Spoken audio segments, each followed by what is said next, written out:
دوستو توجہ کر دو، یہ پوری سورت فتح جس کے آخری رکوع کا یہ حصہ میں نے تلاوت کیا ہے، یہ پوری سورہ فتح اس وقت نازل ہوئی تھی جب رسول پاک صلی اللہ علیہ وسلم اور آپ کے صحابہ کرام غزوہ حدیبیہ یعنی صلح حدیبیہ سے بغیر عمرہ شریف کیے واپس مدینہ پاک کی طرف جا رہے تھے، تو راستے میں یہ سورہ مبارکہ نازل ہوئی۔ تو یہ محمد الرسول اللہ کہنے کے اندر ایک راز تھا، راز یہ تھا کہ صحابہ کرام بھی زخمی دلوں سے واپس جا رہے تھے، اچھا واہ واہ، ان کے قدم بھاری ہو چکے تھے، وہ واپس جاتے تھے لیکن واپس جایا نہیں جا رہا تھا، وہ احرام باندھ کر کعبۃ اللہ کا طواف کرنے کے لیے آئے تھے، وہ تو حاضری کعبۃ اللہ کے لیے آئے تھے لیکن بغیر عمرہ کیے ان کو احرام کھول کے یہاں سے واپس جانا پڑا، تو وہ روتے ہوئے جا رہے تھے، وہ بھاری قدموں کے ساتھ واپس جا رہے تھے۔ اللہ تعالیٰ نے ان کی حوصلہ افزائی کے لیے اس مقام کو نازل فرمایا، فرمایا روتے ہوئے نہ جاؤ، خوش ہو کر جاؤ، تمہاری تعریفیں میں رب اللہ اپنے کلام فرما رہا، میں تمہاری تعریف اپنے کلام میں نازل کرتا ہوں۔ اور سرکار بھی زخمی دل سے واپس جا رہے ہیں، آقا بھی زخمی دل سے واپس جا رہے ہیں، اس لیے کہ حدیبیہ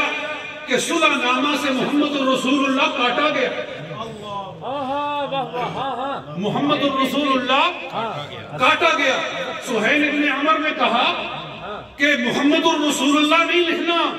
محمد ابن عبداللہ لکھنا ہے، اس لیے کہ اس پر ہم سائن اگر کر دیں تو پھر تو ہم آپ کو محمد الرسول اللہ مان لیں، یہی تو جھگڑا ہے ہمارا کہ ہم آپ کو محمد الرسول اللہ نہیں مانتے، اگر مانتے ہوتے تو آپ کو کعبۃ اللہ میں جانے سے منع کیوں کرتے؟ آپ کو ہم اسی لیے تو منع کر رہے ہیں کہ ہم آپ کو رسول اللہ نہیں مانتے، ہم اس کو نہیں برداشت کرتے، محمد رسول اللہ کاٹو، محمد ابن عبداللہ لکھو۔ حضور نے فرمایا الحمدللہ میں محمد الرسول اللہ بھی ہوں، میں محمد ابن عبداللہ بھی ہوں،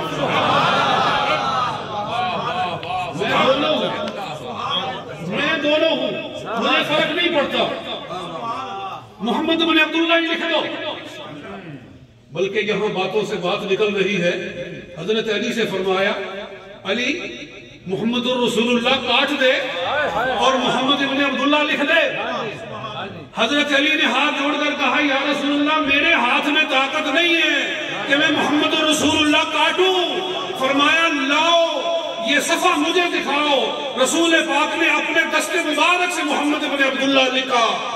بتا دیا اللہ تعالیٰ نے مجھے امی ہونے کے باوجود لکھنا بھی عطا فرما دیا، اور اس طرف بھی اشارہ جا رہا ہے کہ جب ادب کا مقام ہو تو اس موقع پہ انکار کر دینے سے گستاخی لازم نہیں آتی،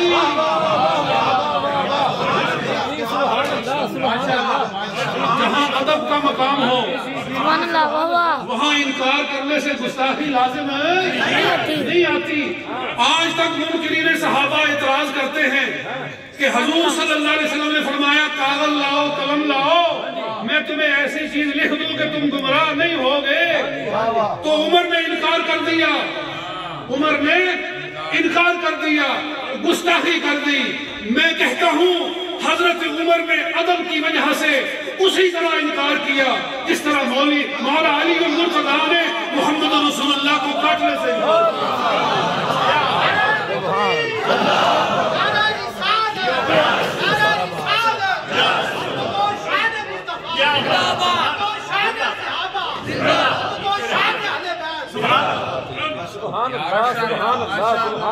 اگر مولا علی المرتضیٰ محمد الرسول اللہ کاٹنے سے انکار کرے باوجود حکم مصطفیٰ کے تو ان کے ادب میں فرق نہیں آیا، ان کی شان میں فرق نہیں آیا، تو جناب فاروق اعظم کے انکار کرنے سے ان کی شان میں کیسے فرق آ گیا ہے؟ واہ بھائی واہ کمال ہے واہ نہ مولا علی کی شان میں کوئی فرق ہے نہ فاروق اعظم کی شان میں کوئی فرق ہے سبحان اللہ سبحان اللہ یہ بات سمجھ میں آئی ہے کہ نہیں آئی بہت اچھا کیا کہنا سبحان اللہ مجھے یاد ہے وہاں برطانیہ میں ایک ہوا کرتا تھا ایک ٹی وی امہ ٹی وی امہ چینل اس پہ ایک شیعہ موجود ہوتا تھا بڑی بات کر رہا تھا دیکھو جی حضور نے فرمایا سرکار نے فرمایا قلم لاؤ دعات لاؤ عمر نے انکار کر دیا میں نے کہا مجھے بتا مولا علی بن مرتضیٰ نے انکار کیا اس پر تیرا کیا فتویٰ ہے تو اس کے منہ پہ ایسی مور لگی ہے کہ جواب نہیں بن سکتا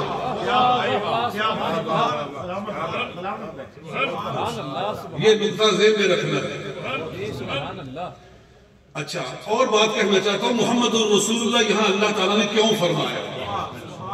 بات محبت کی ہے کہ ایک کاغذ سے محمد الرسول اللہ کاٹا گیا آقا کے دل کو تکلیف پہنچی رب العالمین نے فرمایا محبوبہ پریشان ہونے کی ضرورت نہیں ہے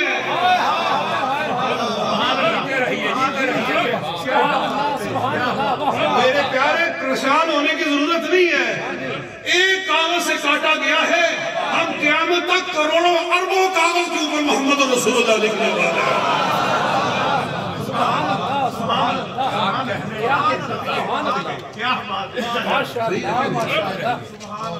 اللہ اللہ مجھے یہاں اعلیٰ حضرت کا کلام یاد آ رہا ہے آپ فرماتے ہیں تو گھٹائے سے کسی کے نہ گھٹا ہے نہ گھٹے تو گھٹائے سے کسی کے نہ گھٹا ہے نہ گھٹے ارے جب بڑھاتا ہے تجھے اللہ تعالیٰ تیرا اور ورفعنا لک ذکرک کہہ سایہ تجھ پر ذکر اونچا ہے تیرا بول ہے بالا تیرا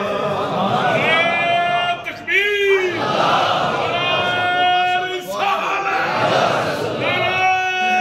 تحقیق حیدری غلام شہر ربانی آستانہ علیہ حضرت کرنے والا شریف سبحان اللہ کیا کلام ہے اعلیٰ حضرت اور آپ فرماتے ہیں کہ مٹ گئے مٹتے ہیں اور یاد آ رہا ہے فرمایا مٹتے ہیں مٹ گئے مٹتے ہیں مٹ جائیں گے عادات تیرے مٹ گئے مٹتے ہیں مٹ جائیں گے عادات تیرے اور نہ مٹا ہے نہ مٹے گا کبھی چرچا تیرا ارے وہ تو آقا ہے جو ان کا نوکر بن جاتا ہے اللہ تعالیٰ اس کی شانیں بلند کر دیتا ہے کل علامہ خادم حسین کا جنازہ دیکھ کے پتہ نہیں چلا ہے اس بات کا جو ان کی غلامی کر لیتا ہے جو ان کا پٹا اپنے گلے میں ڈال لیتا ہے پھر اللہ تعالیٰ اس کی گنڈی بلند فرما دیتا ہے بہرحال یہ محمد الرسول اللہ یہاں کیوں لکھا گیا میرے یہ بات اب تھوڑا سا آگے چلتے ہیں اللہ تعالیٰ نے ارشاد فرمایا محمد الرسول اللہ والذین معه اشداء علی الکفار رحماء بینہم تراہم رکعا سجدا میرے کہتا کہ محبت سے سبحان اللہ کی چھل آنی چاہیے قرآن سن کے کیا ہونا چاہیے مومنوں کو کیا کہنا چاہیے سبحان اللہ اگلے دن ایک جگہ میں نے کہہ دیا تھا، حضرت صاحب تشریف فرما تھے کہ حضور صلی اللہ علیہ وسلم جب قرآن پڑھتے تھے تو صدیق اکبر کہتے تھے سبحان اللہ، فاروق اعظم کہتے تھے سبحان اللہ. تو ایک میرے بزرگ نے سوال کیا کہ یہ کہاں لکھا ہوا ہے، یہ کہاں لکھا ہوا ہے؟ تو میں عرض کرتا ہوں ان کا سوال وجہ ہے یہ قرآن میں لکھا ہوا ہے، یہ قرآن میں لکھا ہوا ہے. میں ساری آیت نہیں پڑھتا کہ سب کو سجدہ پڑ جائے گا. اللہ تعالیٰ فرماتا ہے کہ جب مومن قرآن سنتے ہیں، جب اہل ایمان قرآن سنتے ہیں، قالوا سبحان ربنا،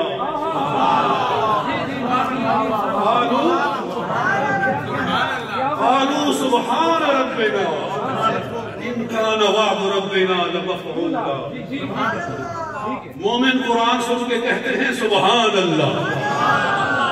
میں کہتا ہوں اللہ مومنوں کی شان بیان فرما رہا ہے نا،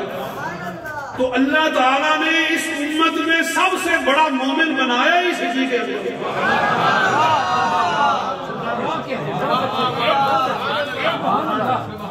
اسی لیے فاروق اعظم نے فرمایا لو وزن ایمان ابی بکر بایمان جمیع امتی لرجح ایمان ابی بکر. حضرت فاروق اعظم فرماتے ہیں کہ اگر ساری امت کا ایمان ایک پلے میں رکھا جائے اور صدیق اکبر کا ایمان دوسرے پلے میں رکھا جائے تو صدیق کا ایمان ساری امت کے ایمان سے بھاری ہو جائے. کیا مسئلہ حل ہو گیا کہ نہیں ہوگا؟ تو اللہ نے فرمایا والذین معہ،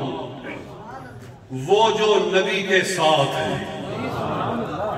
جو نبی کے یہاں سے صحابی کی ڈیفینیشن بھی معلوم ہو رہی ہے. صحابی کی ڈیفینیشن، ہو از صحابی، صحابی کون ہے؟ من الصحابی، من هو الصحابی، صحابی کون ہوتا ہے؟ علامہ ابن اسیر جزری رحمت اللہ تعالی علیہ اسد الغابہ کے شروع میں ارشاد فرماتے ہیں الصحابی هو الذي صحب رسول اللہ صلی اللہ علیہ وسلم فی حیاتہ بالایمان ولو للحظۃ. صحابی وہ ہے جس نے ایمان کے ساتھ، صحابی وہ ہے جس نے ایمان کے ساتھ نبی اکرم صلی اللہ علیہ وسلم کی حیات میں آپ کی صحبت حاصل کی ہے، چاہے ایک لمحہ کے لیے حاصل کی ہے. وہ صحابی سبحان اللہ سبحان اللہ. تو ایک لمحہ کے لیے بھی آقا کی بارگاہ میں ایمان کے ساتھ حاضر ہو جانے والا صحابی ہو گیا. کیا ہو گیا؟ صحابی. اب صحابی کی شان یہ ہے کہ ساری دنیا کے اغواص اکٹھے کر لو، ساری دنیا کے ابدال اکٹھے کر لو، ساری دنیا کے اقتاب اکٹھے کر لو، ساری دنیا کے شہداء اکٹھے کر لو، ساری دنیا کے صالحین اکٹھے کر لو، ان سب کی عظمتوں کو ایک بلے میں رکھو، اور صحابی نے جو ایمان کے ساتھ دیدار مصطفیٰ حاصل کیا ہے اس کو دوسرے بلے میں رکھ لو. اس کی ایک نیکی سارے اولیاء اللہ کی عبادات کی اوپر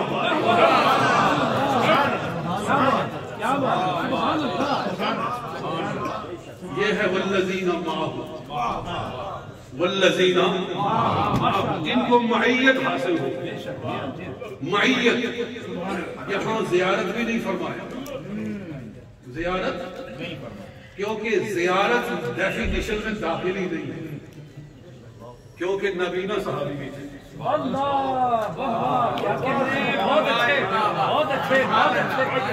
نبینا صحابی بھی تھے. حضرت عبداللہ ابن ام مکتوم رضی اللہ تعالیٰ عنہ نبینا صحابی ہیں، مگر شان کتنی بڑی ہے، کتنی بڑی شان کہ جب وہ آیا کرتے تھے تو رسول اللہ صلی اللہ علیہ وسلم فرماتے مرحبا آنے والے جس کی وجہ سے اللہ تعالیٰ نے مجھ پر عطاب فرمایا. جس کے اے وہ صحابی اے مرحبا وہ صحابی جس کی وجہ سے اللہ تعالیٰ نے مجھ پر اپنے جلال کا اظہار فرمایا. شان اتنی بڑی لیکن آنکھوں سے نابینا ہے. معلوم ہوا زیارت آنکھوں سے کرنا ضروری نہیں ہے، ایمان کے ساتھ صحبت میں حاضر ہونا. بہرحال اچھا یہ بڑی خوبصورت بات ہے کہ جو حاضر ہو گیا، جس کو صحابیت حاصل ہوگی، لمحے کے لیے حاصل ہوگی، اس کا یہ مقام ہے. مگر قربان جائیں ایک وہ ہے جو لمحے کے لیے حاضر نہیں ہوا، بلکہ میں اس کی بات کر رہا ہوں جو بچپن کا ساتھی ہے، جو لڑکپن کا ساتھی ہے. ذرا سبحان اللہ کی آواز آنی چاہیے. جو جوانی کا ساتھی ہے، جو بڑھاپے کا ساتھی ہے، جو مکے کا ساتھی ہے، جو مدینہ کا ساتھی ہے، جو بدر کا ساتھی ہے، جو احد کا ساتھی ہے، جو خندق کا ساتھی ہے، جو حدیبیہ کا ساتھی ہے، جو تبوک کا ساتھی ہے، ارے جو غار کا ساتھی ہے اور قیامت تک کے لیے نبی کے ساتھ مزار کا ساتھی ہے.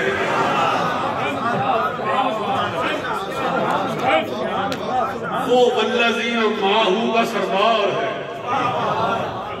الذین معہو کا، کیونکہ اللہ فرما رہا ہے معہو، جو سرکار کی صحبت میں حاضر ہو گئے، یہ سب کو وہ فضیلت اللہ عطا فرما رہا ہے. پھر جتنی معیت بڑھتی جاتی ہے مقام میں اتنا ہی بڑھتا ہے. بلکہ میں یہاں ایک اور بات کہتا ہوں نا کہ بدر کے ساتھی بھی ہے، احد کے ساتھی بھی ہے، مگر ایک اور بھی بات سنو. میں کہتا ہوں وہ عالم ارواح کے ساتھی ہے. کیا کہا میں نے؟ وہ عالم ارواح کے ساتھی ہے، وہ عالم دنیا کے ساتھی ہے، وہ عالم برزخ کے ساتھی ہے، وہ عالم آخرت کے ساتھی ہے. اس لیے کہ اللہ نے صدیق کو ازل سے ہی نبی کے ساتھ جوڑ دیا. میں اپنے ٹائم سے آگے تو نہیں بڑھ رہا ہوں، میں یہ اتنے ذہن میں باتیں آ رہی ہیں لیکن میں بریک لگاتا ہوں. جو کچھ میں نے کہا مولا پاک میری حاضری قبول و منظور فرمائے. وآخر دعوانا